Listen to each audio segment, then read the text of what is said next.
The sky above Ouagadougou was a bruised purple as dusk slipped into night, the horizon smeared with the lingering warmth of the sun's last breath. In the cool evening air, a soft breeze stirred the dust in the streets, carrying the faint scent of scorched earth and distant fires. The city was restless, alive with whispers and shadows, secrets folded tightly beneath the steady pulse of a nation caught between hope and hardship. In a modest, dimly lit room inside the presidential palace, Ibrahim Traoré sat quietly, his gaze fixed on the glowing screen of a phone cradled in his hands. The faint hum of electricity was the only sound, save for the soft rustling of papers on the desk, a fragmented symphony of responsibility. His eyes bore the weight of a country's future, but tonight, something deeper stirred within him.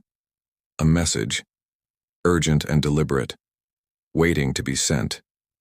Ibrahim's fingers hovered over the keypad. His mind was a tempest of history and unspoken words.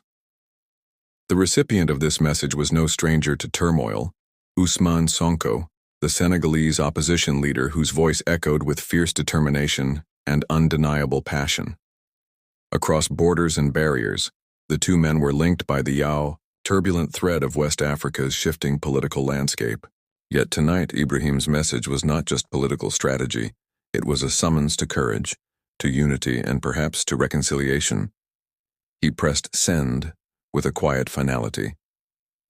Thousands of miles away in Dakar, the city glistened under the silver light of a full moon.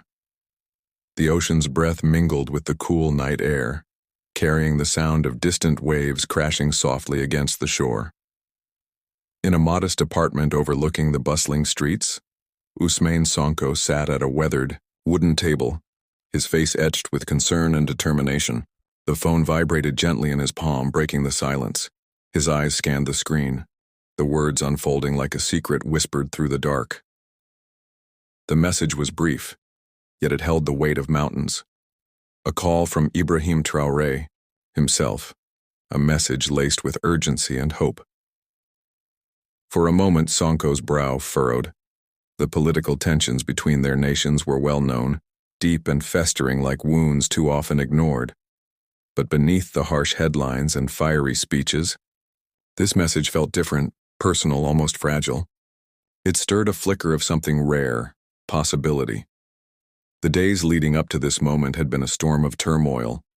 Across West Africa, unrest simmered beneath the surface. In Burkina Faso, Traoré had emerged as a reluctant hero, a soldier, turned leader, hardened by the crucible of conflict but softened by an unyielding resolve to protect his people.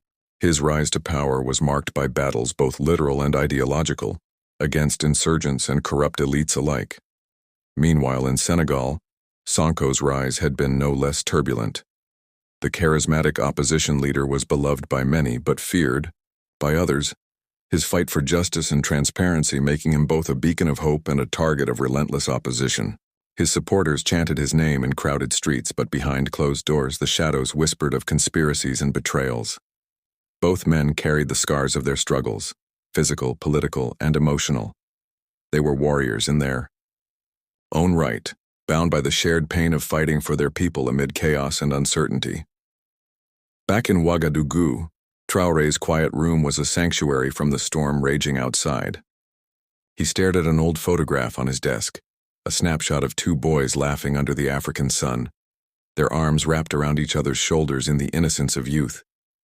The photo was a relic of a past long gone, a reminder of bonds that transcended borders and politics. His fingers traced the edges of the picture, a silent prayer escaping his lips. The message he had sent was more than a political maneuver. It was a bridge across fractured lands, a beacon of hope in a landscape scarred by division. In Dakar, Sonko read the message again, the words now burning bright with meaning. He knew the stakes were high. The region was at a crossroads, and the choices they made would ripple through generations. His heart beat faster, not from fear but from a cautious optimism that perhaps for once change was possible. He rose from the table and moved to the window, looking out over the restless city.